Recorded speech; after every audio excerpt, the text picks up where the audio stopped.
बोलण्यासाठी त्या जागा दिवसेंदिवस खूप आकर्षक चाललेल्या आहेत. गंभीर काही ऐकायचे नाही आणि गंभीर काही बोलू पण द्यायचं नाही, असा एकंदरीत काळ असताना मला या पद्धतीची संधी मिळाली. म्हणून मी संपूर्ण वैद्यकीय शिक्षण संस्था, जे त्यांच्या अंतर्गत गुणवत्ता निर्धारण कक्ष आणि जी व्याख्यानमाला तुमची दर महिन्याची भौतिक व्याख्यानमाला आहे, त्या सगळ्या संयोजकांसाठी मी कृतज्ञता व्यक्त करतो. महत्वाचे 3 खुलासे व्यक्त करतो आणि माझ्या विषय मांडणीकडे मी वळतो. पहिला महत्वाचा खुलासा असा आहे की मी छत्रपती शिवाजी महाराजांवरती जरी बोलणार असलो तरी सुद्धा शिवव्याख्याते ज्या पद्धतीचं प्रपाती बोलतात तसा काही माझं पिंड नाही, म्हणून मी तसं काही बोलणार नाही. दुसरी महत्वाची गोष्ट, महाराष्ट्रामध्ये प्रबोधनाची आणि व्याख्यानाची खूप मोठी परंपरा आहे, पण आता ते प्रबोधन मनोरंजनाकडे झुकत आहे आणि असे वेगवेगळे महाराज हे मनोरंजन करण्यासाठी पण व्याख्यानं देत आहेत. मी त्या पद्धतीचं मनोरंजन करण्यासाठी आलेलो नाही. हा दुसरा महत्वाचा खुलासा आहे. तिसरा महत्वाचा खुलासा असा आहे की या विषयावरती मांडणी करत असताना ती शक्यतो बौद्धिक करावी, ती अकॅडमिक करावी, असाच माझा विचार असणार आहे. जर मांडणी अकॅडमिक असेल तर ही काहीशी विद्वज्जड होते, ही काहीशी बुद्धिजड होते, पण अशा जड मांडणीची पण थोडी सवय आपण लावून घेतली पाहिजे असं मी गृहीत धरतो. हे 3 खुलासे सुरुवातीला मी यासाठी सुद्धा केले की खूप वेळा टाळ्या वाजवण्यासाठी आपले हात आसुसलेले असतात. आपल्याला असं वाटतं की खूप कविता येतील, खूप गोष्टी येतील, खूप कथा येतील, खूप दृष्टांत येतील, कारण याची आपल्याला तर सवय आहे. शक्यतो या बाबतीमध्ये तुम्हा सगळ्यांचा रसभंग किंवा अपेक्षा भंग होण्याची दाट शक्यता आहे. स्वाभाविकच नांदेडमधून आलोय, कुरुंदकरांच्या भूमीतून आलोय, एवढा अपेक्षा भंग करणं स्वाभाविकच मी तो केलाच पाहिजे. ही सुरुवातीचा एक औपचारिकतेचा भाग मी तुमच्या समोर ठेवतो आणि आता मी माझ्या मांडणीला सुरुवात करतो. मी असं मानणाऱ्यांपैकी एक शिवचरित्र हे भारताच्या इतिहासातील एक सोनेरी पर्व आहे.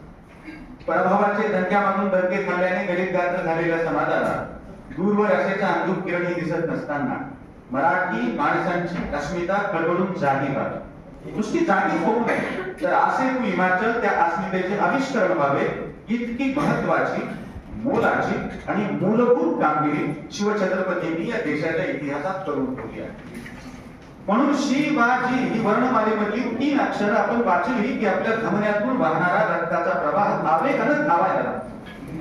एखादी दिवाळी साजरी करावी, दसरा साजरा करावा, ईद साजरी करावी, नाताळ साजरा करावा, त्या पद्धतीने आपण शिवजयंती सुद्धा साजरी करतो. पण पुढे आपण तपासून बघूया, शिवजयंती साजरी करतो म्हणजे काय करतो, तर बेधुंद होऊन ऐकतो आणि बेहोश होऊन नाचतो. नाचणं आणि ऐकणं याच्या पलीकडे आपण काय पद्धतीने शिवजयंती साजरी करतो. माफ करा, तुम्हाला असं वाटेल की एखादा सण साजरा करायला किंवा सेलिब्रेशन करायला माझा विरोध आहे, अजिबातही विरोध नाही, पण त्याच वेळी आपण हे लक्षात ठेवायला पाहिजे, वेटिंग फॉर गोडो या नाटकात सॅम्युअल बेकेटने हे सांगून ठेवलेलं आहे की सवय हा माणसाच्या मेंदूला बधिरत्व आणण्याचा प्रकार आहे. एखाद्या गोष्टीची सवय आपल्याला लागली ना की आपण विचार करणं विसरून जातो. आपण इतकं स्टिरियोटाइप होऊन राहायला लागतो की नवं काही आपल्याला ऐकू वाटत नाही, नवं काही आपल्याला वाचू वाटत नाही आणि नवं कोणी मांडत असेल तर त्याचं आपल्याला अजीर्ण व्हायला लागतं. शिवछत्रपतींबद्दल, शिवजयंतीबद्दल, शिवचरित्राबद्दल असं झालंय का हे आपण तपासून बघितलं पाहिजे. मी हे यासाठी सुद्धा म्हणतोय की मी ज्या विद्यार्थ्यांच्या संपर्कात आणि सहवासात राहतो त्या विद्यार्थ्यांना जर मी हे विचारलं छत्रपती शिवाजी महाराज म्हणजे कोण, तर त्यांच्याकडे येणारी उत्तर कुठल्या पद्धतीची आहेत. ते म्हणतात शिवछत्रपती म्हणजे ते ज्यांनी प्रतापगडाच्या पायथ्याशी युद्ध केले. शिवछत्रपती म्हणजे ते ज्यांनी अफजल खानाचा कोथळा बाहेर काढला. शिवछत्रपती म्हणजे ते ज्यांनी शाहिस्ते खानाची बोटं छाटून मध्ययुगामध्ये पहिला सर्जिकल स्ट्राईक केला. शिवछत्रपती म्हणजे कोण, ज्यांनी सिद्धी जवाहरांचा पराभव केला. शिवछत्रपती म्हणजे कोण, ज्यांनी सुरतेची लूट केली. शिवछत्रपती म्हणजे कोण, ज्यांनी कर्नाटकमध्ये दक्षिण दिग्विजय घडवून आणला. शिवछत्रपती म्हणजे कोण, तर ज्यांनी राज्याभिषेक घडवून आपण एक राजे आहोत हे सिद्ध करून दाखवले. मित्रांनो, आपण याचा विचार केला पाहिजे, या छत्रपती शिवाजी महाराजांच्या आयुष्यातल्या महत्वाच्या घटना नाहीत का? आहेत. पण या घटना म्हणजे छत्रपती शिवाजी महाराज आहेत का? छत्रपती शिवाजी महाराजांना पुढं 50 वर्षांचं आयुष्य लाभलं. नेमकेपणानं बोलायला गेलं तर 49 वर्ष आणि 10 महिन्यांचं आयुष्य लाभलं. अधिक नेमकेपणानं बोलायला गेलो तर 18,306 दिवसांचं आयुष्य त्यांना लाभलेलं आहे. म्हणजे 18,306 दिवसांपैकी छत्रपती शिवाजी महाराज प्रत्यक्ष युद्धभूमीवर, प्रत्यक्ष रणक्षेत्रावर फक्त 1 सप्तमांश एवढाच काळ होते. मग उरलेल्या काळात ते काय करत होते? त्यांच्या उरलेल्या जीवन चरित्रामध्ये वृक्ष आणि गद्यमय कहाणी माहिती करून घ्यावी. त्यांनी उभी केलेली मुलगी प्रशासन व्यवस्था, लष्करी प्रशासन व्यवस्था समजून घ्यावी. त्यांच्या व्यवस्थेचं मोल आणि महत्व समजून घ्यावं असं आपल्याला वाटत नाही. आणि दुर्दैवाने आता जर आपल्याला असं वाटलं नाही तर येणाऱ्या ज्या पिढ्या आहेत त्या पिढ्यांना असं वाटण्याचा दाट संशय आहे छत्रपती शिवाजी महाराज म्हणजे कोण? स्पायडरमॅन, बॅटमॅन आणि सुपरमॅन यांचे ते पूर्वज आहेत असंच नव्या पिढीला वाटायला लागेल. रजनीकांतचा एखादा सिनेमा पाहावा, त्या पद्धतीने जर आपण शिवाजी महाराजांचं चरित्र समजून घ्यायला लागलो तर मला वाटतं त्या इतकी दुर्दैवाची गोष्ट दुसरी कुठलीच असणार नाही. म्हणून शिवरायांशी का आठवावे, शिवरायांशी कसे आठवावे याचं चिंतन आपण सतत करत राहणं आवश्यक आहे. या चिंतनासाठी मी ज्यांची निवड केलेली आहे ते आहेत डॉक्टर बाबासाहेब आंबेडकर. बाबासाहेब आंबेडकर यांनी 18 जानेवारी 1943 ला एक अत्यंत महत्वाचं व्याख्यान दिलं. डेक्कन एज्युकेशन सोसायटी पुणे या ठिकाणी गांधी, जिन्ना आणि रानडे या विषयावरती बाबासाहेबांनी दिलेलं ते भाषण आहे. त्या भाषणामध्ये बाबासाहेबांनी इतिहास म्हणजे काय, इतिहासाकडे आपण कसं बघितलं पाहिजे आणि इतिहास काळात होऊन गेलेल्या महामानवाचं मूल्यमापन करण्यासाठी, इतिहास काळात होऊन गेलेल्या महामानवाचं मोल समजून घेण्यासाठी आपण कुठले मूल्य निकष वापरले पाहिजेत हे बाबासाहेबांनी त्या भाषणामध्ये सांगितलेले आहे. बाबासाहेबांनी 3 महत्वाचे मूल्य निकष सांगितले. इतिहास काळामध्ये होऊन गेलेले जे महामानव असतात त्यांचं मूल समजून घ्यायचं असेल तर बाबासाहेब सांगत असलेला पहिलं मूल्य निकष आहे तो महामानव सचोटीच्या आणि प्रामाणिकपणाच्या बाबतीमध्ये नेमका कसा आहे, किंवा सचोटी आणि प्रामाणिकपणा या 2 मूल्यांच्या बाबतीत त्या महामानवाचं चरित्र कसं आहे हा पहिला मूल्य निकष आहे. दुसरा मूल्य निकष आहे की वर्तमान काळामधल्या अडचणी, येऊ घातलेली संकट आणि भविष्यामध्ये येणारी आव्हानं यांना भिडण्यासाठी त्या महामानवाकडे कोणत्या पद्धतीची बुद्धिमत्ता होती. बाबासाहेबांचा शब्द जर वापरायचा झाला तर बाबासाहेब म्हणतात ट्रू इंटेलेक्ट. ट्रू इंटेलेक्टच्या बाबतीमध्ये तो महामानव कसा होता हे आपण तपासून बघितलं पाहिजे. तिसरा अत्यंत महत्वाचा मूल्य निकष बाबासाहेब सांगतायत तो म्हणजे जो हा महामानव आहे त्या महामानवाने येणाऱ्या पिढ्यांसाठी आणि येणाऱ्या काळासाठी कोणत्या पद्धतीच्या नव्या समाज रचनेचा किंवा व्यवस्थेचा आग्रह धरला होता. बाबासाहेबांचा शब्द वापरायचा झाला तर बाबासाहेब म्हणतात सोशल ड्राईव्ह फॉर रिजनरेशन. म्हणजे कसल्या पद्धतीची सोशल ड्राईव्ह त्या महामानवाला अपेक्षित होती.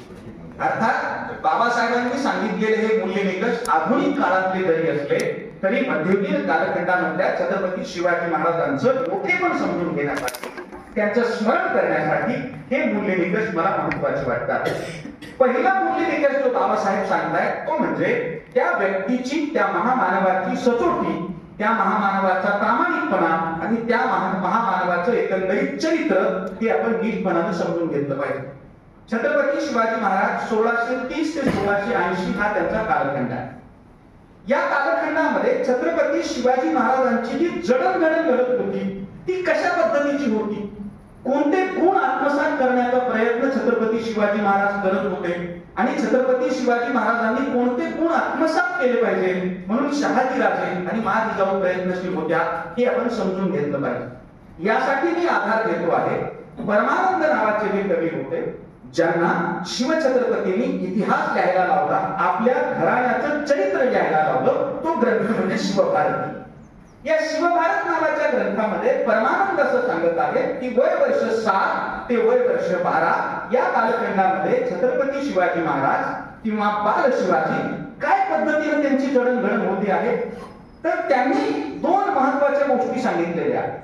छत्रपती शिवाजी महाराज या कालखंडामध्ये सनय संपन्न होत आहेत आणि छत्रपती शिवाजी महाराज या कालखंडामध्ये विनय संपन्न होत आहेत. सनय असा एक शब्द त्यांनी वापरलाय. हा मूळ संस्कृत शब्द आहे. सनई याचा अर्थ होतो कर्तृत्व संपन्न, सनई याचा अर्थ होतो व्यवस्थापन संपन्न, सनई याचा अर्थ होतो शस्त्र संपन्न, सनई याचा अर्थ होतो ज्याला आपण एक दातृत्व म्हणतो, दातृत्व संपन्न. छत्रपती शिवाजी महाराज वय वर्ष 7 ते वय वर्ष 12 बेंगलोर मुक्कामी आहे आणि या बेंगलोर मुक्कामी असताना ते सनय संपन्न होत आहे. म्हणजे वेगवेगळ्या कला, वेगवेगळ्या विद्या ते आत्मसात करत आहेत. पण केवळ सनय संपन्न होत असतील तर शिवाजी राजांना सचोटी आणि प्रामाणिकपणा या गुणांच्या बाबतीमध्ये आपण आदर्श मानण्याची काही गरज नाही. ते केवळ सनय संपन्न होत नाही, ते विनय संपन्न सुद्धा होत आहे. म्हणजे एकीकडं आपला मेंदू घडवत असताना दुसरीकडं त्यांच्या मनाची जडणघडण करण्याचं काम सुद्धा चालतं. हे वर्तमान परिस्थितीमध्ये आपण बघितलं पाहिजे की तरुण पिढी म्हणून आपण सगळे किंवा तुम्ही सगळे सनय संपन्न होण्याचा प्रयत्न करताय. वेगवेगळ्या माध्यमांचा आधार घेऊन आपली बुद्धिमत्ता वाढवण्याचा प्रयत्न करताय. पण याच्या जोडीला आपण विनय संपन्न होत आहे का? आपलं मन घडवण्याचा प्रयत्न करताय का? आपल्या मनामधली करुणा संपन्न करण्याचा किंवा करुणेचा झरा सतत पाझरत राहिला पाहिजे यासाठी आपण प्रयत्न करताय का? हा प्रश्नही आपण स्वतःला विचारला पाहिजे. छत्रपती शिवाजी महाराज हे सचोटीच्या आणि प्रामाणिकपणाच्या बाबतीमध्ये आदर्श का ठरले याचं महत्वाचं कारण आहे मन आणि मेंदू या दोन्हीच्या बाबतीमध्ये त्यांची जडणघडण परमोत्कर्षाला पोहोचलेली आहे. एकच दाखला मी तुम्हाला देईन. पुणे परगण्याचा कारभार जेव्हा छत्रपती शिवाजी महाराजांनी जिजाऊच्या मांडीवरती बसून चालू केला त्यावेळेस रांझेगावच्या बाबाजी पाटलाचा एक प्रसंग शिवचरित्रामध्ये आहे. जो हा रांझेगावचा बाबाजी पाटील आहे यानं बदपेढी केल्याची वार्ता शिवरायांच्या कानावरती आली. बदपेढी केली होती म्हणजे काय केलं होतं? आपल्या गावातल्या एका मुलीच्या आबरूवरती हात टाकला होता. आता ज्या काळामध्ये ही घटना आहे त्या काळामध्ये गावचे पाटील, गावचे देशमुख, गावचे सरंजामदार, गावचे जहागीरदार यांनी आपल्या रयतेच्या बाबतीत कसं वागावं हे ठरवण्याचा अधिकार त्यांचाच आहे. असं असताना सुद्धा शिवछत्रपतींच्या कानावरती वार्ता गेल्यानंतर ते रांझेगावच्या बाबाजी पाटलाला बोलावणे पाठवताय, आपल्या दरबारामध्ये हजर करण्यासाठी फरमावताय आणि रांझेगावच्या बाबाजी पाटलाला विचारत आहेत आमच्या कानावरती जी वार्ता आहे ती खरी आहे का? रांझेगावचा बाबाजी पाटील अतिशय गुणवत्तापणे असं म्हणतो, गाव माझं आहे, रयत माझी आहे, रयतेसोबत कसं वागायचं हे ठरवण्याचा अधिकार तर मला आहे. बाळ शिवाजी राजे त्यावेळेस रांझेगावच्या बाबाजी पाटलाचे हातपाय कलम करण्याची शिक्षा तिथल्या तिथं फरमावताय. म्हणजे स्त्रीचं चारित्र्य ही गोष्ट अत्यंत महत्वाची आहे हे छत्रपती शिवाजी महाराजांना कळतंय. हातपाय कलम करण्याची शिक्षा फरमावताय पण सोबतच त्याच्या आणि त्याच्या कुटुंबाच्या उदरनिर्वाहाची जबाबदारी सुद्धा छत्रपती शिवाजी महाराज स्वीकारतायत. ही गोष्ट आपण विसरता कामा नये. हे छत्रपती शिवाजी महाराजांचं चारित्र्य आहे.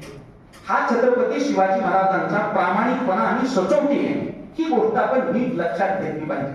आणि म्हणून जगभरामधल्या अन्य राजांसोबत जेव्हा छत्रपती शिवाजी महाराजांची तुलना व्हायला लागते तेव्हा रियासतकार सरदेसाई यांनी आपल्या रियासतीच्या वेगवेगळ्या खंडांमध्ये छत्रपती शिवाजी महाराज आणि जगामध्ये होऊन गेलेले मोठमोठे राज्यकर्ते यांची तुलना केली. कुणाकुणासोबत तुलना केली? नेपोलियन बोनापार्ट सोबत तुलना केली, अलेक्झांडर दी ग्रेट किंवा सिकंदर दी ग्रेट यांच्यासोबत तुलना केली, ज्युलियस सीझर सोबत तुलना केली, बाबर सोबत तुलना केली आहे, अगदी अकबरासोबत सुद्धा त्यांनी तुलना केली आहे. आणि ही तुलना करून रियासतकार सरदेसाई काय म्हणतायत? ते म्हणतायत की या सगळ्या राजांच्या तुलनेमध्ये छत्रपती शिवाजी महाराज हे मला या बाबतीमध्ये श्रेष्ठ वाटतात की जसं नेपोलियन बोनापार्ट आणि सिकंदर द ग्रेट यांना सगळं जग जिंकण्याची एक महत्वाकांक्षा जडली होती तशा महत्वाकांक्षेचा लवले छत्रपती शिवाजी महाराजांच्या चरित्रामध्ये मला सापडत नाही. म्हणजे जे आहे ते माझं, माझं ते तर माझंच, तुमचं तेही माझं, या पद्धतीची जी एक महत्वाकांक्षा नेपोलियन मध्ये बघायला मिळते, सिकंदरामध्ये बघायला मिळते, ती छत्रपती शिवाजी महाराजांमध्ये नाही. मला वाटतं छत्रपती शिवाजी महाराजांची जडणघडण होत असताना महाराष्ट्राची जी पार्श्वभूमी आहे ती पण आपण नीट लक्षात घेतली पाहिजे. म्हणजे शिवरायांचं चरित्र फक्त जिजाऊ नाही घडवू शकत, शिवरायांचं चरित्र फक्त शहाजीराजे नाही घडवू शकत, तर शिवरायांचं चरित्र घडवण्यामध्ये महाराष्ट्रात होऊन गेलेली जी संतांची चळवळ आहे तिचं पण खूप महत्वाचं योगदान आहे. ठेविले अनंते तैसेची राहावे, चित्ती असू द्यावे समाधान. हे समाधान आपल्या चरित्रामध्ये असलं पाहिजे. हा जो एक संस्कार संत वाङ्मयाचा आहे तो छत्रपती शिवाजी महाराजांच्या व्यक्तिमत्वामध्ये चरित्रामध्ये झालेला आहे. मला तुम्हाला आठवण करून द्यायची आहे, 2026 मध्ये आपण बोलतो आहोत. 1826 मध्ये छत्रपती शिवाजी महाराजांच्या इतिहासावरती पहिली मांडणी केलेली. ती मांडणी करणारा व्यक्ती होता ग्रँड डक. या ग्रँड डकनं जी मांडणी 1826 मध्ये केली ती अशी होती की एखादा वनवा पेटावा त्या पद्धतीनं मराठे एकत्र आले आणि मराठ्यांनी ज्या कोणत्या परकीय सत्ता होत्या त्या परकीय सत्तेच्या विरोधामध्ये उठाव केला असं ग्रँड डक म्हणतो. म्हणजे वनवा पेटावा तसा अचानक एखादी गोष्ट घडली. पण 1901 मध्ये न्यायमूर्ती महादेव गोविंद रानडे हे सिद्ध करण्याचा प्रयत्न करतायत. The rise of Maratha power नावाचा ग्रंथ त्यांनी लिहिला. या ग्रंथात रानडे असं म्हणतायत की अचानक घडलेली गोष्ट नाही, तर ही गोष्ट घडण्याच्या पाठीमागे संतांचं योगदान आहे, शहाजी राजांचं योगदान आहे, मालोजी राजांचं योगदान आहे, महाजिजाऊंचं योगदान आहे. हे आपण नीटपणाने लक्षामध्ये घेतलं पाहिजे. म्हणजे आपण जर समजून घ्यायचं असेल शिवरायांचं चारित्र्य घडवण्यामध्ये इथला जो समाज आहे, इथली जी परिस्थिती आहे, इथली जी पार्श्वभूमी आहे ती सुद्धा आपण लक्षामध्ये घेतली पाहिजे. आणि म्हणूनच रियासतकार सरदेसाई पुढे असं म्हणतात की आपल्या कर्तृत्वाच्या एका टप्प्यावरती नेपोलियन असेल किंवा सिकंदर द ग्रेट असेल यांना मद, मदिरा आणि मदिराक्षी यांच्या आहारी हे राज्यकर्ते गेले. छत्रपती शिवाजी राजे मात्र या बाबतीमध्ये इतकं त्यांचं चारित्र्य लखलखीत आहे की तुलना करण्यासाठी दुसरा राज्यकर्ता जगाच्या इतिहासात सापडणार नाही. हे छत्रपती शिवाजी महाराजांचं चरित्र आहे. चरित्राच्या बाबतीमध्ये त्यांचं हे जे लखलखीतपण आहे ते आपण बघतो का, किंवा त्या आरशामध्ये आपण आज स्वतःला बघतो का? मी आताच्या काळामध्ये चरित्राची व्याख्या अशी करतो, चरित्र म्हणजे काय तर खाजगी जीवन आणि सार्वजनिक जीवन यामध्ये जितकं कमी अंतर असेल त्याला मी चारित्र्य संपन्न म्हणतो. खाजगी जीवनामध्ये आपण जसं वागतो तसं सार्वजनिक जीवनामध्ये वागतो का, तर याचं उत्तर दुर्दैवानं नाही असं आहे. आम्ही आमच्या सार्वजनिक जीवनामध्ये म्हणजे सोशल स्टेटसचं आमचं जीवन, व्हॉट्सअप स्टेटसचं, इन्स्टाचं जीवन, फेसबुकचं जीवन, या जीवनात आम्ही किती चांगले असतो, किती प्रेमळ असतो, किती करुणाकर असतो, किती इतरांची काळजी घेणारे असतो. आणि जसं आपलं खाजगी जीवन सुरू होतं ते किती ओंगळवाणं असतं, ते किती भ्रष्ट असतं. म्हणजे छत्रपती शिवाजी महाराजांच्या 50 वर्षाच्या आयुष्यामध्ये त्यांचं खाजगी आणि त्यांचं सार्वजनिक जीवन दोन्हीची तुलना आपण जर करून बघितली तर सचोटी आणि प्रामाणिकपणाच्या बाबतीमध्ये ते कमालीचे उजवे करतात, ते कमालीचे श्रेष्ठ करतात. जर आपणाला शिवरायांना आठवायचं असेल तर आपण त्या चारित्र्याच्या आरशामध्ये स्वतःकडे पण बघायला शिकलं पाहिजे. हा पहिला मूल्य निकष आहे, सचोटी, प्रामाणिकपणा आणि चारित्र्याच्या बाबतीमध्ये. सरदेसाईंचं विधान मी पुन्हा एकदा पुनरावृत्त करतो. छत्रपती शिवाजी महाराज सचोटी, प्रामाणिकपणा आणि चारित्र्याच्या बाबतीत जगाच्या इतिहासात शिवाजी राजांना समांतर असणारा राज्यकर्ता दुसरा कोणताही नाही जगाच्या इतिहासात. पण केवळ चारित्र्याच्या बाबतीतच आपण छत्रपती शिवाजी राजांना श्रेष्ठ ठरवणार असू तर ते बरोबर ठरणार नाही. छत्रपती शिवाजी महाराजांचं मोठेपण समजून घ्यायचं असेल तर दुसरा मूल्य निकष आहे, तो म्हणजे वर्तमान काळातली संकट आणि भविष्य काळातली आव्हानं यांना भिडण्यासाठीची जी बुद्धिमत्ता आहे ती कुठल्या पद्धतीची बुद्धिमत्ता छत्रपती शिवाजी महाराजांमध्ये होती. शिवभारत ज्या ग्रंथाचा उल्लेख मी केला त्या ग्रंथामध्ये परमानंद असं म्हणतो आहे, छत्रपती शिवाजी महाराजांकडे जी बुद्धिमत्ता होती ती अनल्प बुद्धिमत्ता. त्यानं वापरलेला शब्द आहे अनल्प बुद्धिमत्ता. अनल्प म्हणजे काय, अल्प नसलेली बुद्धिमत्ता. मी आताच्या वर्तमान काळातल्या मराठीत त्याचा अनुवाद करायचा असेल तर सर्वस्पर्शी बुद्धिमत्ता, सर्वंकष बुद्धिमत्ता असं आपल्याला म्हणता येईल. सर्वंकष बुद्धिमत्ता म्हणजे काय, 1983 मध्ये हार्वर्ड गार्डनर नावाचा एक विचारवंत होऊन गेला.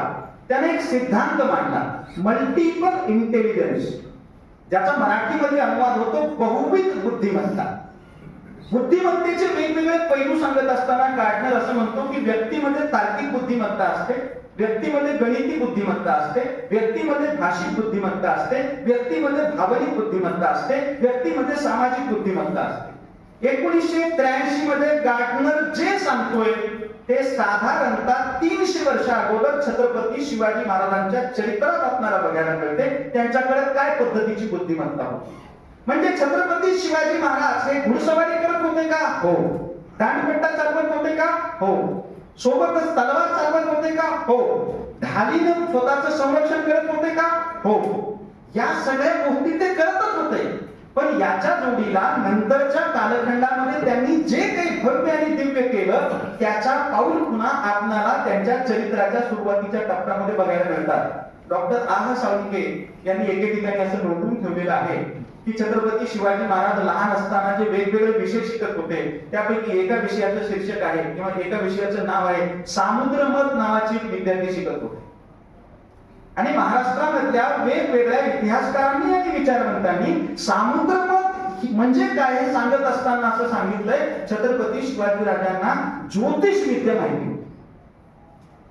आह साळुंके असं म्हणतायत की इतिहासाचं अपवाचन कसं करावं हे महाराष्ट्रातल्या इतिहासकाराकडून शिकावं. सामुद्रमथ याचा अर्थ ज्योतिष विद्या नव्हे.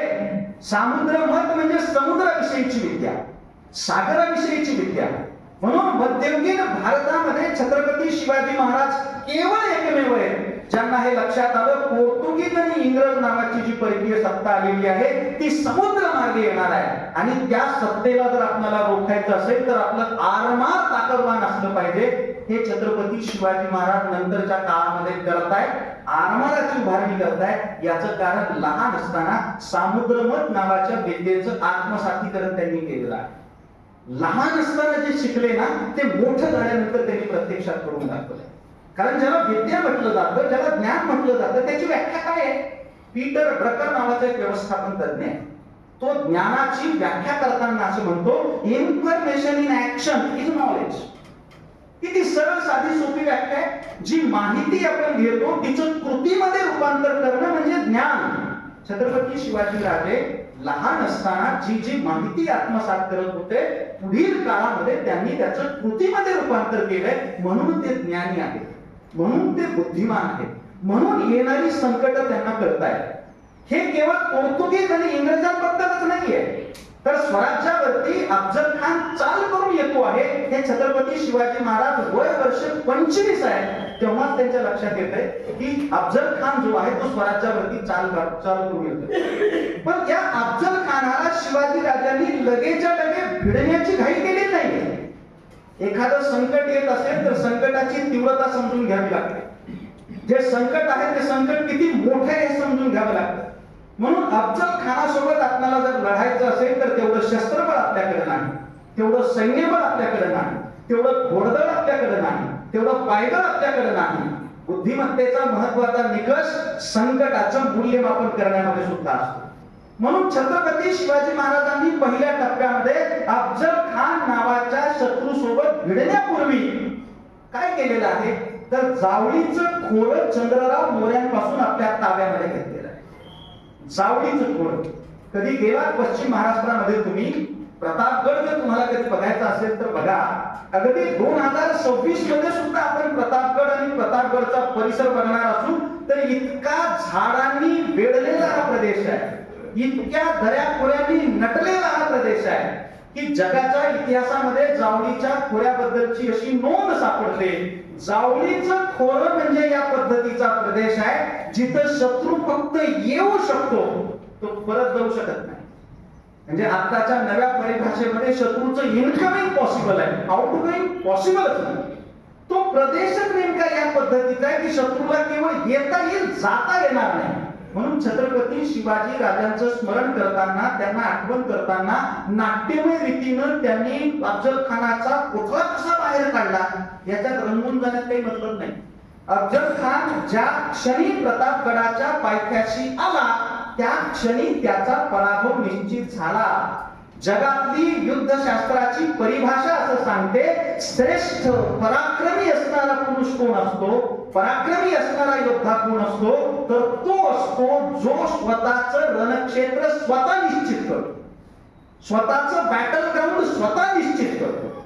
अफजल खानाला प्रतापगडाच्या पायथ्याशी बोलावणं, ते बोलावण्यासाठी प्रतापगड आणि जावळीचं खोरं आपल्या ताब्यात घेणं, यात छत्रपती शिवाजी महाराजांची खरी बुद्धिमत्ता आहे. म्हणून छत्रपती शिवाजी राजांची बुद्धिमत्ता ही मनगटानं तलवार चालवण्यात नाहीये, तर मेंदू घडवण्यामध्ये आहे, ज्याच्यासाठी परमानंद अनंत बुद्धिमत्व आहे, सर्वंकष बुद्धिमत्व आहे, सर्वश्रेष्ठ बुद्धिमत्व आहे. आणि म्हणून आपण छत्रपती शिवाजी महाराज हे त्या काळामधले अन्य राज्यकर्ते जर आपण बघितले, भारतामध्ये सुद्धा आपण अन्य राज्यकर्ते बघितले, तर इंग्रजांसोबत कसं डील करायचं, पोर्तुगीजांसोबत कसं डील करायचं, ह्याचा नीट अंदाजच त्यांना आलेला नाही. आपला छत्रपती शिवाजी महाराज आहे. छत्रपती शिवाजी राजांना कोणता शत्रू कोणत्या पद्धतीचा आहे याचा नीटपणाने अंदाज आला. मी दुसरा दाखला तुम्हाला देईन, शाहिस्ते खानाचा. शाहिस्ते खान जेव्हा पुण्यामध्ये येऊन राहत होता, तेव्हा छत्रपती शिवाजी महाराजांना लक्षात आलं होतं की हा आपल्या स्वराज्यावरचं संकट आहे. पण त्यासाठी काय करावं छत्रपती शिवाजी राजांनी? बघा, आताच्या काळामध्ये जर आपण त्याच जागी राहिलो असतो तर आपण काय केलं असतं? आपण यायला विचारलं असतं, कसं करू? शाहिस्ते खान आलेला आहे तिथं, आता मी कसं करू? कारण आता ज्या पद्धतीच्या चॅट जीपीटीच्या आणि एआयच्या जाहिराती येत आहेत ना, म्हणजे चौकामध्ये सुपर मार्केट आलंय, माझा चहाचा स्टॉल आहे, आणि आता मी नेमकं काय करू माझा व्यवसाय वाढवण्यासाठी, हे सुद्धा आता चॅट जीपीटीला विचारलं जातं. हे त्याच छत्रपती शिवाजी महाराजांच्या देशामध्ये आहे, जिथं शत्रू आलाय स्वराज्यावरती चालून काय करायचं? मी कधी कधी विचार करतो, छत्रपती शिवाजी राजांनी शाहिस्ते खानाचा जाऊन वध का बरं केला नसेल? त्याला मारून टाकायला पाहिजे होतं. अर्थात इतिहासामध्ये असंही म्हटलं जातं की छत्रपती शिवाजी महाराज गेलेच नव्हते. छत्रपती शिवाजी महाराजांचा वेश धारण करून कुणीतरी गेला होता, ठीक आहे, कुणीतरी गेला असेल, पण शाहिस्ते खानाला का नसेल मारलं? आणि तेव्हा माझ्या मनामध्ये एक गोष्ट अशी येते की मारून जितकी चर्चा झाली नसेल, मारून जितकी दहशत पसरली नसेल, तितकी दहशत केवळ बोट छाटण्यामुळे पसरली. म्हणजे शाहिस्ते खान हा पाठीला पाय लावून पळूनच गेलेला आहे. जो शिवाजी राजांचा स्वराज्याचा बिमोड करण्यासाठी आला होता, तो जर पाठीला पाय लावून पळून जात असेल तर मला वाटतं हा मध्ययुगीन भारतामधला, एकंदरीत भारतामधला पहिला सर्जिकल स्ट्राईक. आम्ही पहिला सर्जिकल स्ट्राईक केला, तुम्ही नाही केला. छत्रपती शिवाजी महाराजांनी शाहिस्ते खानाची बोटं छापून अगोदर सर्जिकल स्ट्राईक केला होता. म्हणजे काय केलं होतं, तर शत्रूला गाफील पकडून त्याला कशी मात द्यायची यासाठी जी बुद्धिमत्ता लागते ती छत्रपती शिवाजी महाराजांकडे होती. त्या अनल्प बुद्धीचं आम्ही स्मरण केलं पाहिजे, ती अनल्प बुद्धी आम्ही आठवली पाहिजे. आणि मित्रांनो, ही बुद्धिमत्ता आपोआप येत नाही. बुद्धिमत्तेला पैलू पाडावे लागतात, बुद्धिमत्तेवर काम करावं लागतं, बुद्धिमत्तेसाठी चिंतन महत्वाचं असतं. हे आम्ही आयुष्यातून पूर्णपणे वजा करून टाकलेलं आहे, तर आमची बुद्धी वाढणार नाही. शिवाजी राजे म्हणजे बुद्धिमत्तेचा पण आदर्श आहे, त्यांच्याकडून आपण ही बुद्धिमत्ता घेतली पाहिजे. हा दुसरा महत्वाचा निकष. आता याला जोडून मी असं म्हणे, आणखी कोणती बुद्धिमत्ता दिसते आपल्याला शिवाजी राजांमध्ये? सर जगन्नाथ सरकार असं म्हणतात. सर जगन्नाथ सरकार म्हणजे काही मराठी इतिहासकार नव्हे. सर जगन्नाथ सरकार औरंगजेबाचा अभ्यास करता करता छत्रपती शिवाजी राजांकडे वळले आणि मग त्यांनी एक अद्भुत ग्रंथ लिहिला. ग्रंथाचं नाव आहे शिवाजी अँड हिज टाइम्स.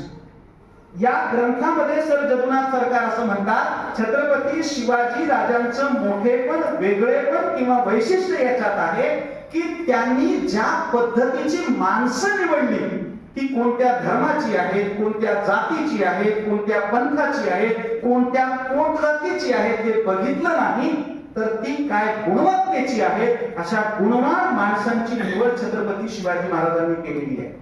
बुद्धिमत्ता माणसांची निवड करताना सुद्धा महत्वाची असते. कारण महाराष्ट्राचा इतिहास आणि भारताचा इतिहास हा फितुरीचा इतिहास आहे. पण छत्रपती शिवाजी महाराजांच्या 50 वर्षाच्या आयुष्यात कुणीतरी त्यांना फितूर होऊन गेले असं आपल्याला दिसत नाही.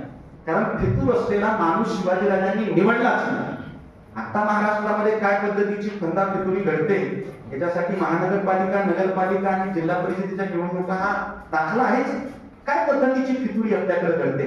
पण शिवरायांच्या एकूण चरित्रात जे मावळे त्यांनी जमा केले होते ते मावळे फितूर झाले नाहीत.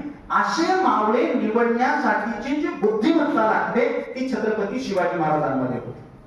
कुठल्याही नेत्याला, कुठल्याही प्रशासकाला चांगली माणसं जोपर्यंत असत नाही तोपर्यंत प्रशासन करता येत नाही. चांगल्या प्रशासनासाठी चांगली माणसं लागतात आणि चांगली माणसं शिंपल्यानं मोती जपावा तशी जपावी लागतात. शिवाजी राजांनी ती जपली, अन्यथा चांगल्या माणसांना जपायचंच नाही हे महाराष्ट्रातलं भारतातलं चित्र आहे. शिवाजी राजांच्या बुद्धिमत्तेला वंदन आपण केलं पाहिजे की त्यांनी मावळ्यांच्या रूपामध्ये सगळी चांगली माणसं जपलेली आहेत. एक उदाहरण तुम्हाला देईन, सिनेमातलं उदाहरण आहे. चंद्रकांत कुलकर्णी यांनी तुकाराम नावाचा सिनेमा दिग्दर्शित केला. त्या सिनेमात एक दृश्य या पद्धतीचं आलंय की एक गाव आहे आणि त्या गावामध्ये एक सैनिक मृत्युमुखी पडलाय आणि कळत नाहीये की नेमकं काय झालंय. आणि मग काही लोक त्या ठिकाणी जात आहेत आणि विचारतायत की काय झालं, तर रडारड चालतोय. आणि मग ज्याचा मुलगा मेलाय त्या बापाला असं विचारलं जातं की काय रडताय तुम्ही. त्या बापानं दिलेलं उत्तर बघा, तो म्हणतो माझा मुलगा मेलाय म्हणून नाही रडत मी, मला एकच मुलगा आहे जो शिवरायाच्या सैन्यात मला पाठवता आला, मला दुसरं मूल का नाही, मला दुसरा मुलगा का नाही म्हणून रडतोय. हे जे रडणं आहे ना ते आपण नीट समजून घेतलं पाहिजे. यामध्ये शिवाजी राजे काय पद्धतीच्या माणसांची पारख करत होते, काय पद्धतीच्या माणसांची निवड करत होते, यासाठी त्यांच्या बुद्धिमत्तेला आपण वंदन केलं पाहिजे. तिसरा आणि शेवटचा मूल्य निकष, डॉक्टर बाबासाहेब आंबेडकरांनी सांगितलेला हा मूल्य निकष मला अत्यंत महत्वाचा वाटतो. कारण भारतात काही महामानव कमी नाही. अगोदर शेकड्यानं होते, आज हजाराने, येणाऱ्या काळात लाखानं होते.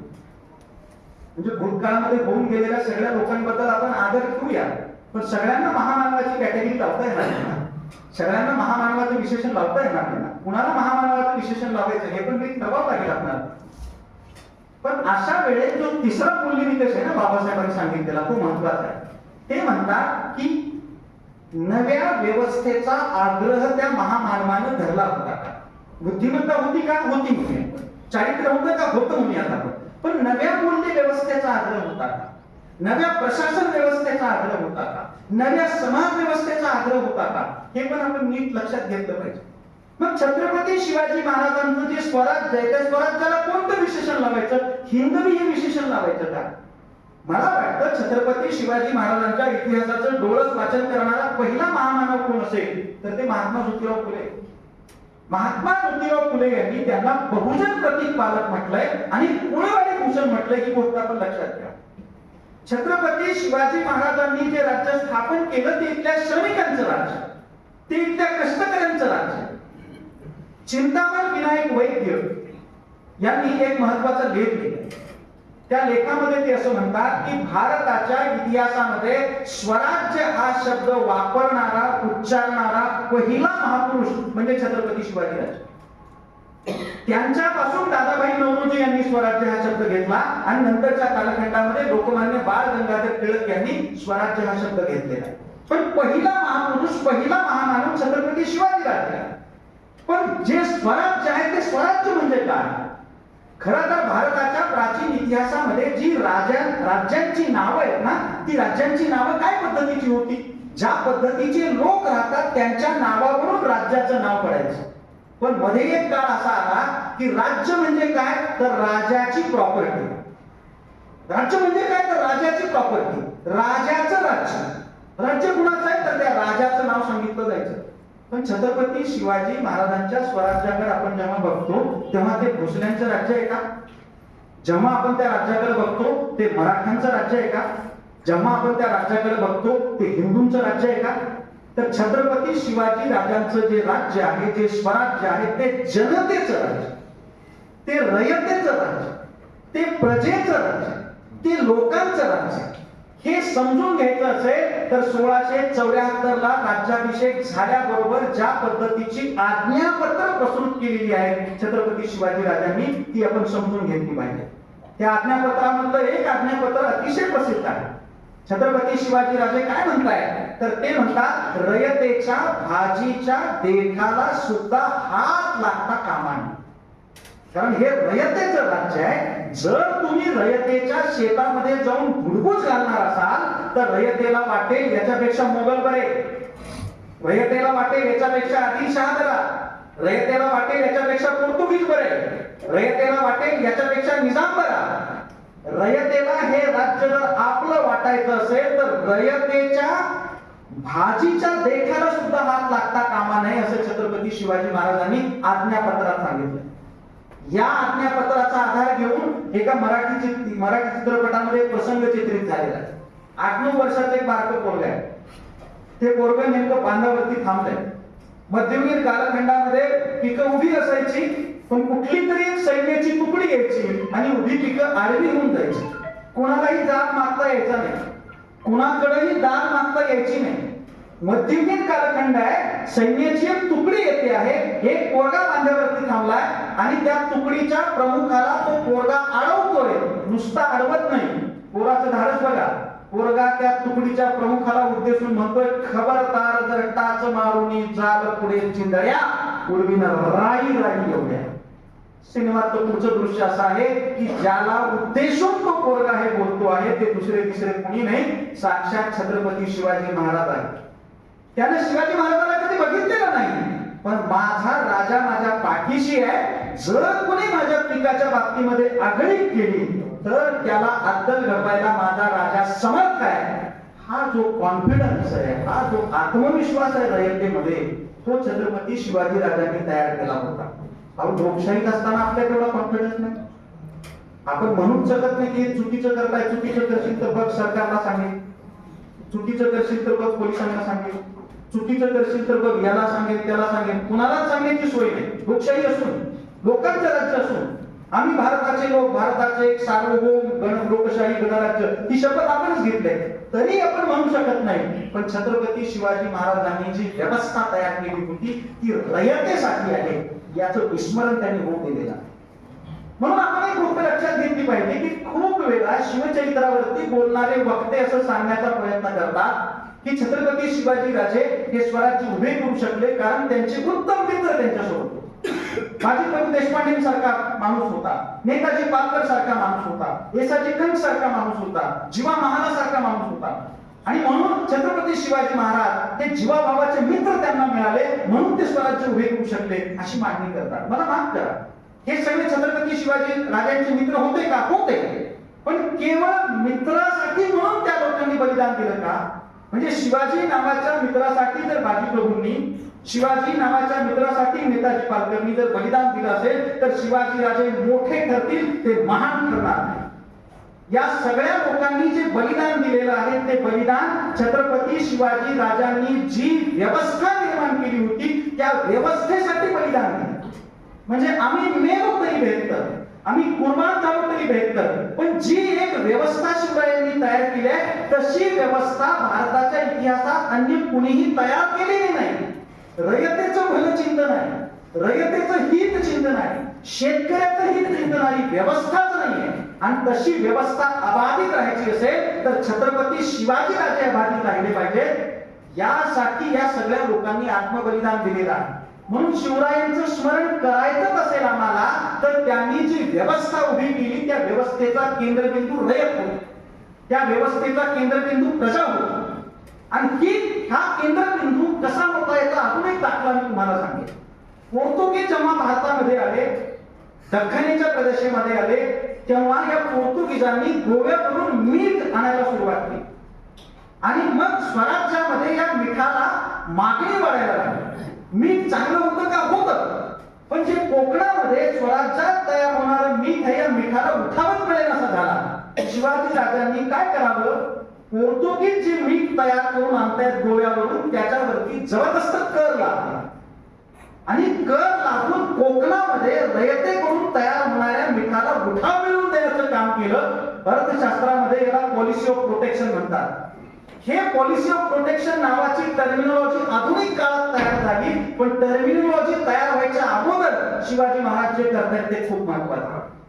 शिवाजी महाराज जी व्यवस्था उभी करतायत त्याचा दुसरा महत्वाचा विशेष काय आहे तर छत्रपती शिवाजी राजांनी जी जहागिरीची व्यवस्था होती ती मोडीत काढली. अगोदरचा काळ असा होता, एखाद्या युद्धामध्ये एखादा सरदार, एखादा अधिकारी जिंकला की स्वाभाविकच त्याला राजा खुश होऊन जहागीर द्यायचं. छत्रपती शिवाजी महाराजांचे जे मावळे अण्णोजी दत्तू असतील, मोरोपंत पिंगळे असतील, नेताजी पालकर असतील, यापैकी कुणालाही छत्रपती शिवाजी राजांनी जहागीर दिली नाही. त्यांनी अत्यंत महत्वाची गोष्ट केली आहे, पगारी पद्धतीची प्रशासन व्यवस्था सुरू केलेली आहे. हे मध्ययुगीन काळाच्या दृष्टिकोनातून आश्चर्यजनक आहे. कारण ठराविक भागाची सत्ता आपल्याकडे आली तर रांझेगावचा बाबाजी पाटील जसा उन्मत्त झाला होता तसं शिवरायांच्या जवळचा असणारा मावळा झाला नसता असं नाही, तशी शक्यता असतेच. आता आपण लोकशाही स्वीकारली आहे, पण आजही आपल्याकडे जहागिरीची पद्धत आहे की नाही? वेगवेगळे प्रदेश आपण वेगवेगळ्या जहागीरदारांना वाटून दिलेले. आपण म्हणतो हा यांचा प्रदेश आहे, हा यांचा प्रदेश आहे, हा यांचा प्रदेश आहे. मग लोकांचा प्रदेश कोणता आहे? म्हणून जो प्रदेश आहे तो लोकांचा असतो, रयतेचा असतो, प्रजेचा असतो. हे छत्रपती शिवाजी राजे मध्ययुगीन कालखंडामध्ये सांगतायत. ही व्यवस्था महत्वाची. अजून एक महत्वाची गोष्ट आपण लक्षात घेतली पाहिजे, जिला आपण मुलकी प्रशासन व्यवस्था म्हणतो तशीच लष्करी प्रशासन व्यवस्था होता. याच्या जोडीला त्यांनी ज्या पद्धतीची दुर्ग बांधणी केलेली आहे ती पण आपण समजून घेतली पाहिजे. छत्रपती शिवाजी राजे जेव्हा दुर्गावरती, गडावरती, किल्ल्यावरती खर्च करायचे तेव्हा शिवरायांचे प्रशासकीय अधिकारी त्यांना असं म्हणायचे, इतके पैसे एवढे होऊन खर्च करायचे काय करायचं? होऊन हे त्या काळातलं चलन होतं. तर शिवाजी राजे म्हणायचे 360 गड किल्ले आमच्याकडे आहेत आणि तो दिल्लींद्र म्हणजे दिल्लीचा प्रमुख औरंगजेब जर महाराष्ट्रामध्ये लढण्यासाठी आला, एक गड किल्ला ताब्यात घ्यायला त्याला एक वर्ष लागेल. म्हणजे 360 गड किल्ले ताब्यात घ्यायला त्याला 360 वर्ष लागतील. हे शिवाजी राजे स्वतःचे गड किल्ले उभारले होते त्याच्या बळावरती म्हणताय. आणि झालं तसंच. शिवरायांना आणि स्वराज्याला पराभूत करण्यासाठी औरंगजेब दक्षिणेत आला, पण 1707 ला शिवरायांच्या निधनानंतर 27 वर्ष ते मराठ्यांचं हे राज्य किंवा शिवरायांचं हे स्वराज्य धुळीत मिळवायसाठी झगडत होता. सर ते शेवटी त्याची समाधी झाली इथंच, त्याची कबर झाली इथंच, पण तो काही दक्षिण ओलांडून उत्तरेमध्ये जाऊ शकला नाही. हे छत्रपती शिवाजी महाराज का करू शकले? 27 वर्ष त्यांचे मावळे ते गेल्यानंतर पण का लढू शकले? याच्या पाठीमागचं कारण आहे, शिवराय जशा पद्धतीची व्यवस्था घडवून पाहत होते तशी व्यवस्था त्यांना हवी होती. महाराष्ट्राचं आणि भारताचं दुर्दैव असं की शिवरायांनी जी व्यवस्था तयार केली 1818 येईपर्यंत ती व्यवस्था आपण मोडून काढली.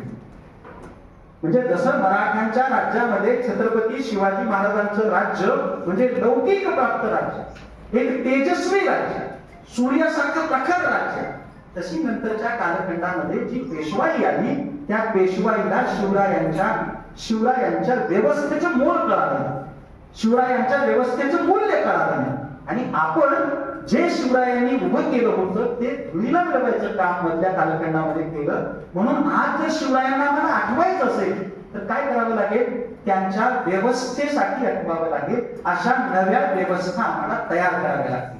मी शेवटच्या मुद्द्याकडे येतो. माझ्या आज शिवरायांचं स्मरण करायचं असेल तर 3 कारणांसाठी करायचं असेल असं मी म्हणेन. मला वाटतं शिवरायांमध्ये 3 प्रकारच्या शक्ती होत्या. हे विशेषत्वाने मी मुलींसाठी जास्त सांगतो. शिवरायांमधली पहिली शक्ती होती ती म्हणजे प्रभाव शक्ती किंवा प्रभुत्व शक्ती. शिवरायांमधली दुसरी शक्ती होती मंत्र शक्ती आणि शिवरायांमधली तिसरी शक्ती होती उत्साह शक्ती. आता पहिली शक्ती म्हणजे प्रभाव शक्ती किंवा प्रभुत्व शक्ती. याचा अर्थ काय आहे? छत्रपती शिवाजी राजे अखेरपर्यंत नवी स्वप्न बघायचे. म्हणजे मृत्यूपर्यंत छत्रपती शिवाजी महाराजांनी नवी गोष्ट हासिल करण्याचं स्वप्न बघितलं. नाहीतरी ज्यांची स्वप्न जिवंत असतात ना त्यांना तरुण म्हटलं जातं. फक्त फेब्रुवारी महिन्यात स्वप्न पडतात त्यांना मी तरुण म्हणत नाही. सतत स्वप्न पडत राहिली पाहिजे आणि स्वप्न फुलवत राहिली पाहिजे. मी विचार करतो शिवाजी शहाजी भोसले नावाचा हा माणूस आयुष्याच्या वेगवेगळ्या टप्प्यावरती जो कोणी विचार सुद्धा केला नाही अशा गोष्टी निर्माण करण्याचा प्रयत्न करतो. नव्या गोष्टी. अजून एक आपण अन्याय करतो शिवाजी राजांवरती की गनिमी काव्याने केलं. फक्त गनिमी कावा एक भाग, गरज पडेल तिथं गनिमी कावा. समोरासमोर जर लढायची वेळ आली तर तेवढं घोडदळ, तेवढं पायदळ, तेवढं सैन्यदळ शिवाजी राजांनी उभं केलं. हे 1674च्या राज्याभिषेकाच्या वेळेस आपल्याला लक्षात येईल. पण सतत नवीन नवीन कुठली तरी गोष्ट आपण केली पाहिजे. याच्यासाठी काय लागत असतं? याच्यासाठी तुमच्याकडे प्रभुत्व शक्ती लागत असते, प्रभाव शक्ती लागत असते. दुसरी शक्ती असते, तिला मंत्र शक्ती असं म्हटलं जातं. मंत्र शक्ती म्हणजे काय? तर तुमच्या भवतालामध्ये तुम्हाला सल्ला देणारे कोणते लोक तुम्ही जमा केले, याला अमात्य शक्ती असा पण शब्द वापरला जातो. अमात्य म्हणजे सल्ला देणार. हे सगळ्या प्रशासकांसाठी खूप महत्वाचं आहे. सल्ला देणारे कोण लोक आपण आपल्या भवतालामध्ये घेतलेले? छत्रपती शिवाजी राजांच्या कर्तृत्वामध्ये त्यांच्या भवतालातल्या लोकांनी त्यांना चुकीचा सल्ला दिलेला नाही. अर्थात दिला असता तरी तो शिवाजी राजांनी ऐकला नसता. म्हणजे बघा, एक प्रसंग आहे, राजाराम पालथा जन्माला आला आणि लोक थोडे पैशात झाले. मूल पालथा जन्माला येणं शुभ मानलं जात नाही. पण जसा हा निरोप घेऊन ते शिवाजी राजांकडे आले तर शिवाजी राजे काय म्हणतायत? बरं झालं राजाराम पालथा जन्माला आला, मोगल पदपादशाही पालथी घालायची आहे त्याला. हा काय सकारात्मक दृष्टिकोन, हा काय आधुनिक दृष्टिकोन, हा काय विज्ञानवादी दृष्टिकोन आहे. आणि या विज्ञानवादी दृष्टिकोनाचे मित्र, विज्ञानवादी दृष्टिकोनाचं अमात्य मंडळ, अष्टप्रधान मंडळ छत्रपती शिवाजी राजांनी तयार केलं. म्हणून जे मित्र तुम्ही जमा करता ना तरुण वयामध्ये असताना, ती माझ्याच जातीचा पाहिजे, माझ्या पोट जातीचा पाहिजे, माझ्या धर्माचा पाहिजे, माझ्या पंथाचा पाहिजे, मी ज्या बाबाची पूजा करते त्याच बाबाची पूजा त्याला पण केलेली असली पाहिजे. मग मी पण कमंडलू मध्ये पाणी घेऊन जाते, ती पण कमंडलू मध्ये पाणी घेऊन जाईल, दोघे आम्ही पाणी घेऊन जाऊ आणि आम्ही दोघी आम्ही मैत्रिणी जिद्दीच्या वे जिद्दीच्या, हातात वया रत्तीच्या वे रत्ती. म्हणजे मैत्री निवडत असताना त्याच्यातली गुणवत्ता आयडेंटिफाय करणं ही गोष्ट खूप महत्वाची आहे. याला म्हटलं जातं मंत्रशक्ती. तो माणूस प्रभावी नेता होऊ शकतो, तो माणूस प्रभावी कर्तृत्व संपन्न व्यक्ती होऊ शकतो ज्याची मंत्रशक्ती चांगली आहे. आणि ही मंत्रशक्ती छत्रपती शिवाजी महाराजांनी घडवली. तिसरा आणि शेवटचा मुद्दा मी घेतो आणि थांबतो. शिवाजी राजांनी तिसरी शक्ती त्यांच्यात कुठली होती? उत्साह शक्ती. उत्साह शक्ती म्हणजे शिवाजी राजे आपल्याला सबंध चरित्रामध्ये कधीही आळसावलेले दिसत नाही, थकलेले दिसत नाही, व्यथित झालेले दिसत नाही. आणि मी शेवटचा मुद्दा सांगतो. छत्रपती शिवाजी राजे यांचे आयुष्यात पराभव झाले का झाले नाही? पराभव झाले. तुमच्या वसमतमध्ये असणारा जो कुरुंदा आहे, त्या कुरुंदामध्ये जन्मलेले जे नरहर कुरुंदकर आहेत यांनी एक लेखच लिहिलाय, पराभव शिवाजी राजांचे. महाराष्ट्रात दुसरं कोणी लिहिलं नाही, कुरुंदकरांनी लिहिलं. वसमत तालुक्यातली माणसं भारी राहतात. शिवाजी राजांचे पराभव, शिवाजी राजांच्या एकूण आयुष्यामध्ये एक पराभव अतिशय नामुष्कीजनक झाला. तो होता मिर्झा राजे जयसिंगासोबत झाला. योगायोगाने मिर्झा राजे जयसिंगाला शिवाजी राजांनी लिहिलेलं जे पत्र आहे ना, ते राजस्थान मधल्या बिकानेर या ठिकाणी जे लेखागार किंवा पुरा लेखागार आहे ना तिथं आहे. ते पत्र पाहण्याची संधी मला मिळाली बिकानेरला गेल्यानंतर. त्या पत्रामध्ये छत्रपती शिवाजी राजांनी या मिर्झा राजे जयसिंगांनी ज्या ज्या अटी टाकल्या त्या शिवाजी राजांना मान्य कराव्या लागल्या. त्यातली सगळ्यात अपमानजनक अट होती ती म्हणजे सम्राट औरंगजेबाला भेटण्यासाठी त्यांना आग्र्याला जावं लागलं. मी कधी कधी साहित्याचा विद्यार्थी म्हणून विचार करतो, जे काडी काडी जमून उभं केलेलं आहे, जे स्वराज्य साकार होण्याच्या मार्गावर आहे, त्या सगळ्यावरती पाणी सोडून तुळशीपत्र ठेवून जेव्हा आग्र्याला शिवाजी राजे निघाले असतील तेव्हा त्यांच्या मनात काय असेल? म्हणजे संपलं सगळं. 12वीचा इंग्रजीचा एक पेपर अवघड जातो, संपलं सगळं. कुणीतरी आयुष्यामध्ये आपल्याला आवडत असतो, तो आपल्याला नकार देतो, संपलं सगळं. हातात तोंडाशी आलेली नोकरी गायब होते, संपलं सगळं. लग्न झाल्याबरोबर 6 महिन्यात कुणीतरी सोडून जातो, संपलं सगळं. तर शिवरायांनी जे जे सगळं उभारलं होतं ते सगळं संपलं होतं ना. पण तरी शिवाजी राजे आग्र्याला जात असताना निराश होत नाही, हताश होत नाही. ते जातात आणि बादशाहच्या हातावरती तुरी देऊन परत येतात. म्हणून त्या लेखामध्ये नरहर कुरुंदकर असं म्हणतात, शिवाजी राजांचा पराभव झाला असेल, मिर्झा राजे जयसिंगानं शिवाजी राजांचा पराभव केला असेल, पण शिवाजी राजे पराभूत झालेले नाही. पराभव होणं हा एक भाग आहे, पराभूत होणं हा दुसरा भाग आहे. पराभव होतच असतात माणसाचे, माणसाने पराभूत व्हायचं नसतं. याच्यासाठी उत्साह शक्ती लागते आणि ही उत्साह शक्ती फक्त तरुणांमध्ये असते. माझ्यात जर ती असेल तर याचं कारण मी तरुणांमध्ये राहतो हे आहे, मी विद्यार्थ्यांमध्ये राहतो हे आहे. ज्यांच्या ज्यांच्यात अशी उत्साह शक्ती नाही त्यांनी राजीनामा देऊन घरी बसावं. आता काय होणार आहे? संपलं सगळं, असंच बंद पडणार आहे आता. तर ते बंद पडण्याच्या अगोदर राजीनामा लिहून देऊन टाका. मी हे कशासाठी म्हणतोय? शिवाजी राजांनी स्वराज्य नावाचं जे स्टार्टअप तयार केलं होतं तर ते तर बंद पडण्याचे अनेक प्रसंग आले, पण शिवाजी राजे कधीही मोडून पडले नाही, कधीही पराभूत झाले नाही, कारण उत्साह शक्ती त्यांनी अबाधित ठेवली होती. ही उत्साह शक्ती मला फुल्यांमध्ये दिसते. शेण फेकलं, चिखल फेकला, अपमान केला तरी फुले थांबले नाही. ही उत्साह शक्ती मला शाहू राजांमध्ये दिसते. काय काय म्हणून हिरवलं शाहू राजांना, शाहू महाराजांना काय काय म्हणून.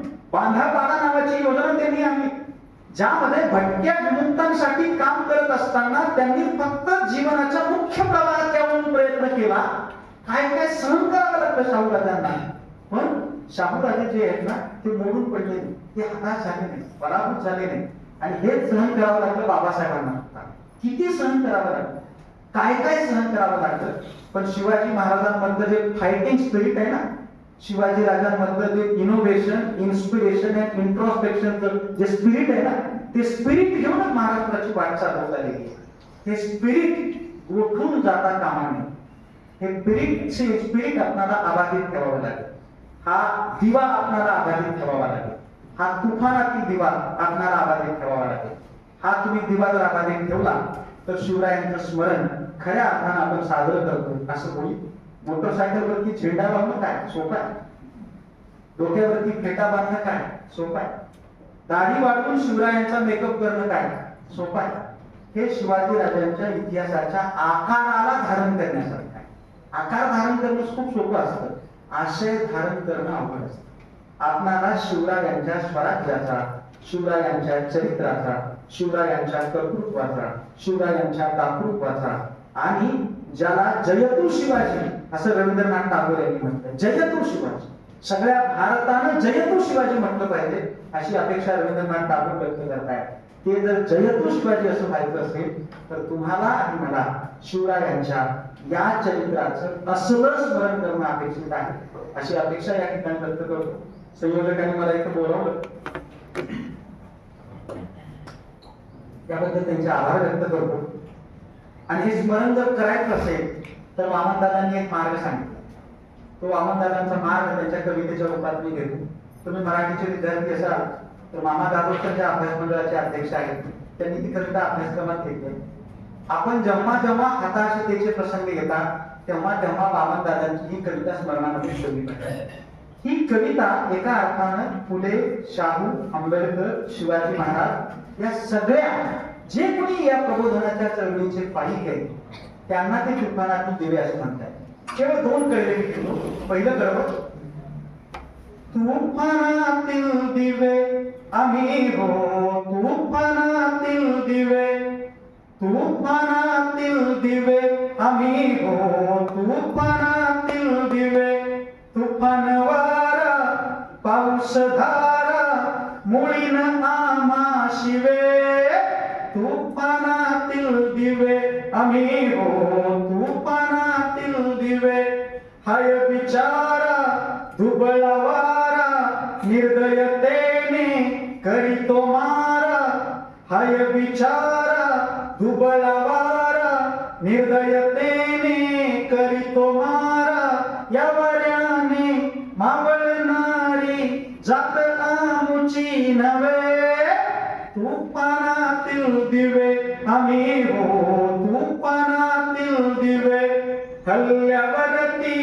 होती हल्ले अभंग आमचे बाले किल्ले, हल्ल्यावरती होती हल्ले अभंग आमचे बाले किल्ले, असच ताठर माता आमचा जरण खाली लवे, तुफानातील दिवे आम्ही हो, तुफानातील दिवे, तथागताच्या चिरंतनातून शिवशाहूच्या निरंजनातून, तथागताच्या चिरंतनातून शिवशाहूच्या निरंजनातून तेल मिळाले नवे. तुफानातील दिवे आम्ही हो, तुफानातील दिवे जळू परंतु धरती उजळू, प्रकाश येते असाच उधळू. जळू परंतु धरती उजळू, प्रकाश येते असाच उधळू. सदा चांदणी सुखी नांदणी, सदा चांदणी सुखी नांदणी, हेच आम्हाला हवे. तुफानातील दिवे आम्ही हो, तुफानातील दिवे, तुफानातील दिवे तुम्ही हो. तुफानातील दिवे, तुफानातील दिवे तुम्ही हो, तुफानातील दिवे. धन्यवाद, आभार.